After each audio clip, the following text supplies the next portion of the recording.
Fourth gear is probably all I need for this, just for riding through urban areas. I'm not going to be doing anything stupid in terms of acceleration, and so we keep it fairly low gear. There's no need to use all 6 gears, you know, all the time. If I get any speed up I will. But hello YouTube. And what you've just seen there is the automatic downshift on the Spider, which I really rather like quite a lot. It's very handy. It means you don't have to be constantly waggling your left foot or toggling your right fingers to get everything where you want it to be.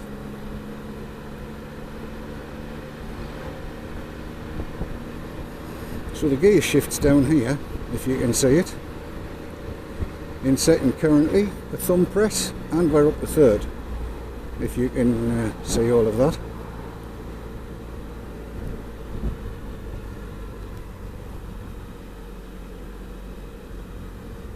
A little bit of breakage, and there's that little surge, and off we go. Philadelphia, where I lived from the age of 8, strangely enough.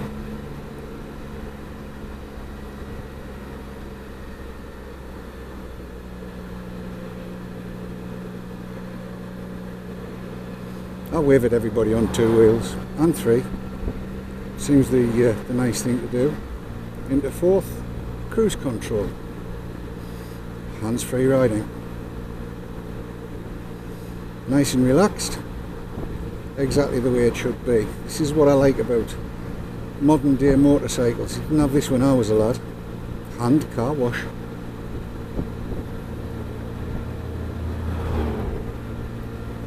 Drop down a clog, it drops out of cruise control and gives you acceleration back where you want it. The only thing you've got to be aware of is you need to give the right hand a bit of a handful in order not to suddenly get engine braking, which can be quite awkward if you're not expecting it.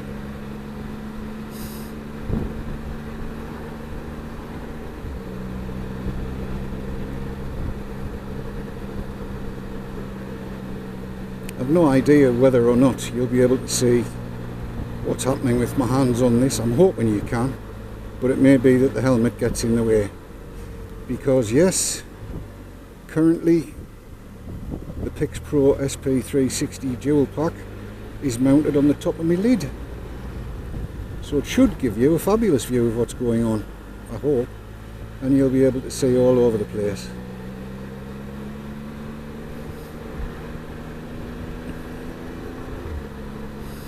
I've done that because the original mount, which is down here on the wing mirror, it vibrates an awful lot on there. I'm hoping we're not going to get quite as much vibration on the helmet mount. It certainly feels a bit steadier. It does mean, however, that in terms of 360-degree video, I'm afraid if I turn my head, you'll be turning with me. Not much I can do about that, but it is the way it is. We're not doing a long run today. In actual fact, I'm going to go and pick some printer inks up. I will say thus far though that it's not materially affecting what's going on the top of my head, but then I'm not exactly flying, am I? If I look down, you'll be able to see the speed I'm doing, if you couldn't already. So 2-3 months on, given that we picked this up in April and it's now July, how am I finding the Spider?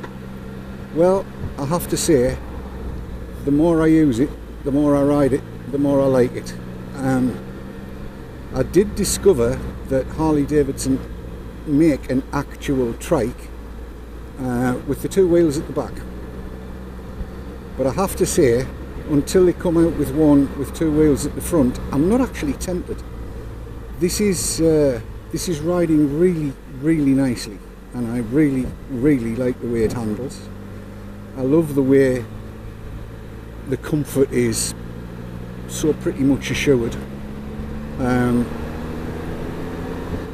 The addition of the backrest as an add-on was a damn good idea, I think. It's made a great deal of difference in terms of occasionally your right hand gets a bit, you know what I mean. You sometimes give it a few too many beans if you're not right on top of your game, and yeah, the backrest is handy then for making sure you don't go sliding off the back, which is good.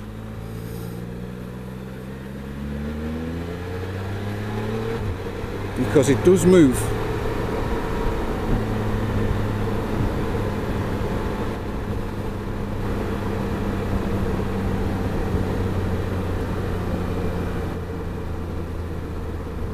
Which is really handy from getting away from Nissans that are behind you,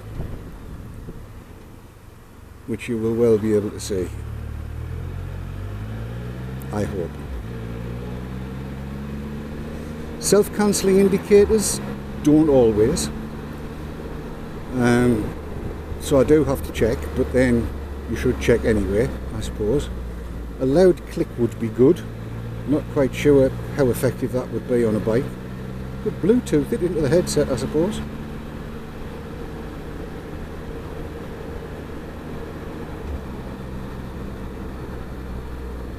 Just realised I've had my hair cut, and I must have had quite a bit on.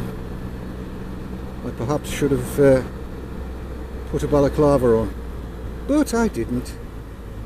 Never mind. There's a place I don't want to be anytime soon.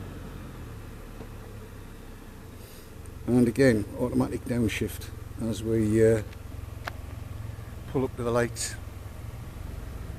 And off we go. So no need to select the gear, it's already selected it for me. And I'll shift up at about 25.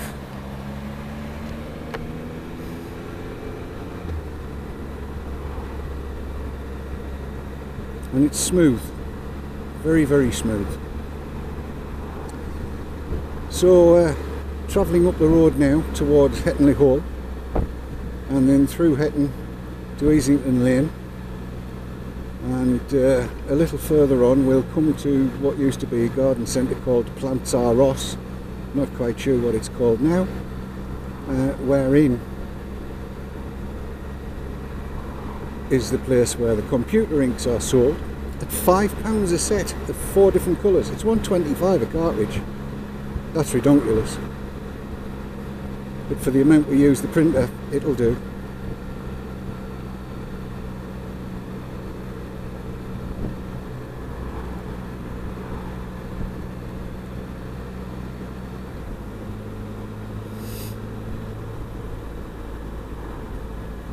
So yes, when I was a lad, this was part of my stamping grounds.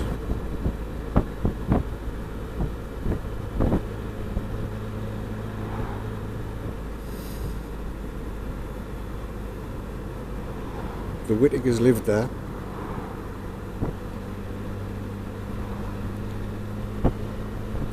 And that over there is the dead centre of Hetton. Just in case anybody was wondering.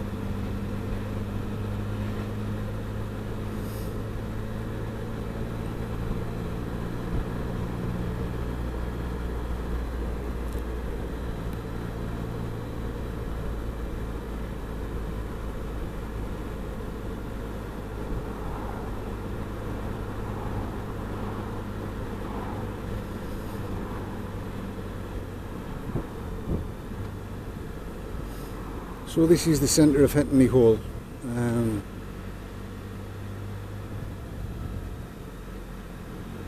A little bit run down, some would say. Plenty of opportunity, others would say. I'm not sure which way to go.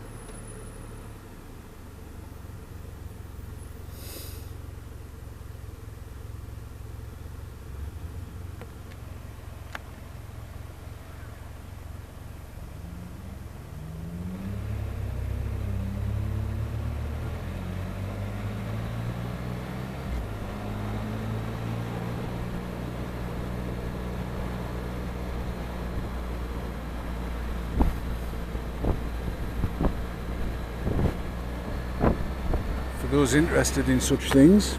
To the left here is the Masonic Hall, and just up the road on the left, Hetton Social Club. Bands on Friday and Saturday. Beer at very cheap a pint. Social clubs in the northeast of England, just as it should be.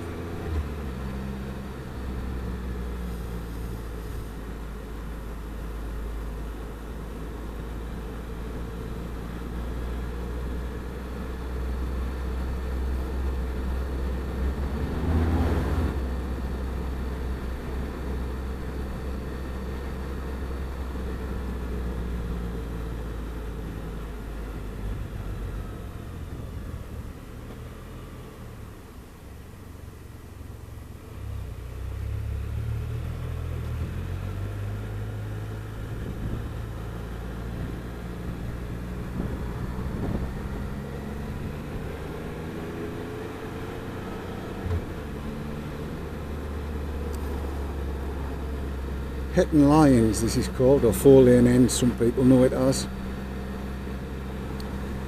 Over to the left, a cricket ground behind the Lions Tavern, and we enter into Easington Lane.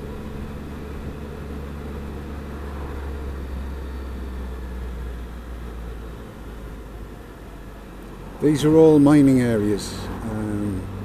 There'd have been pits all over here back in the day. Obviously none now, they're all closed everywhere. But miners would live in the houses on the right hand side, and also on the left, although these are not miners' cottages, the roads behind are.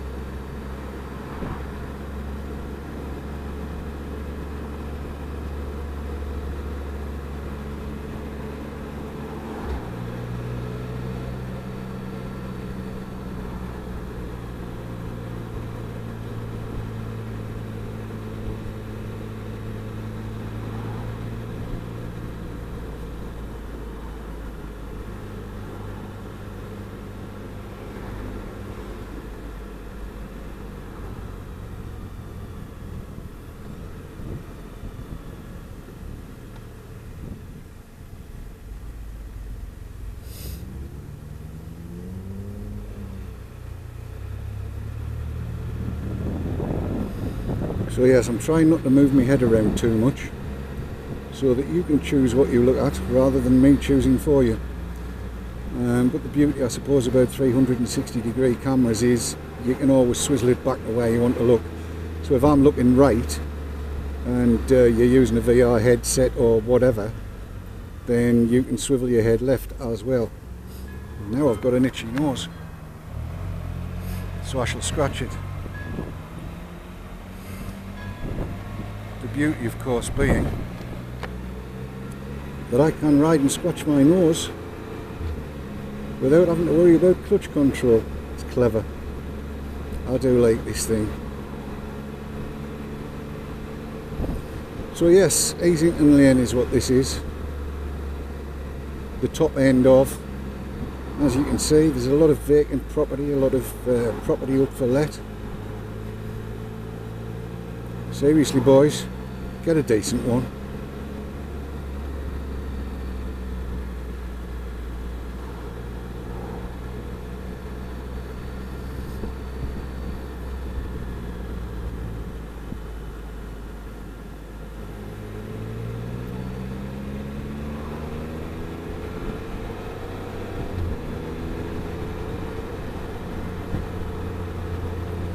Well, I had hoped to get a little bit of a rot going, but that apparently isn't going to happen.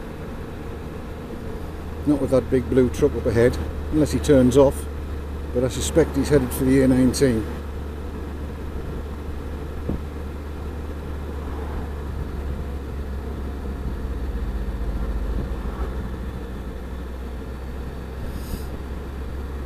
Did they keep looking? I think they might have done.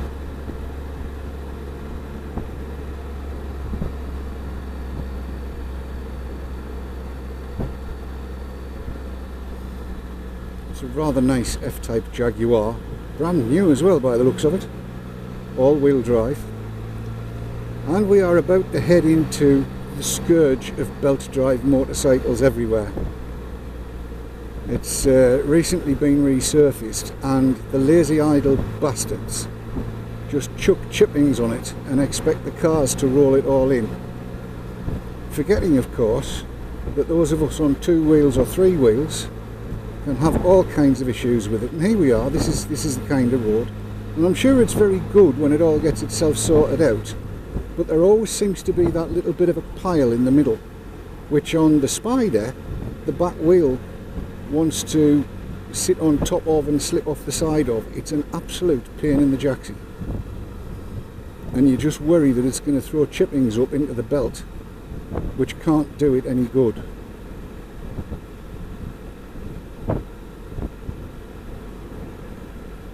But never mind. They say there's a skid risk. Yes.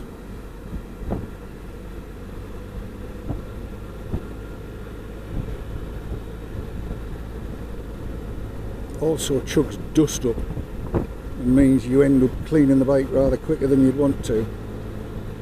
Not that I'm lazy or anything.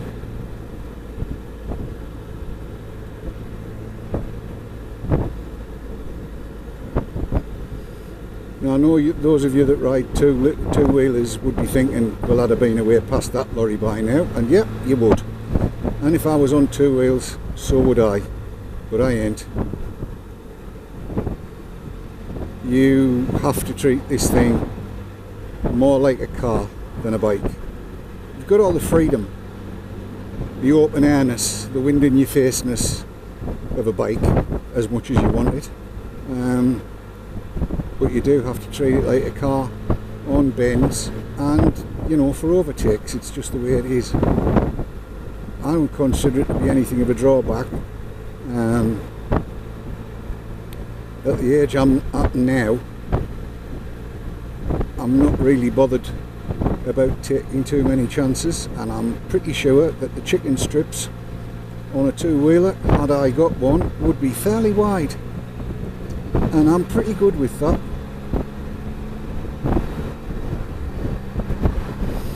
Now I want a left turn somewhere down here, so I'm not going to go fleeing about the place. It would be nice to find the turn and not go hurtling past it. And the problem is, it is piss-pottically signposted.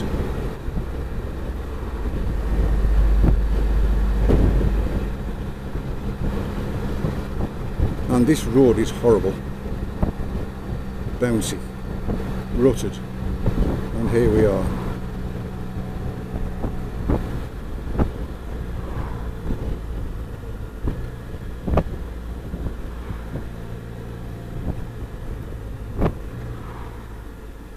This is where we want to be, East Durham Garden Centre, and again, not the best of surfaces,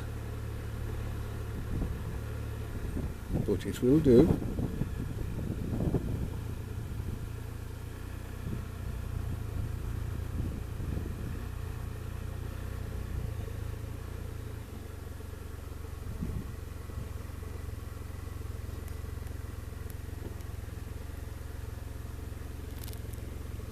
So here we are, parked up, no need to find neutral, and I'll come back to you later on when I've got my printer inks. See you in a bit.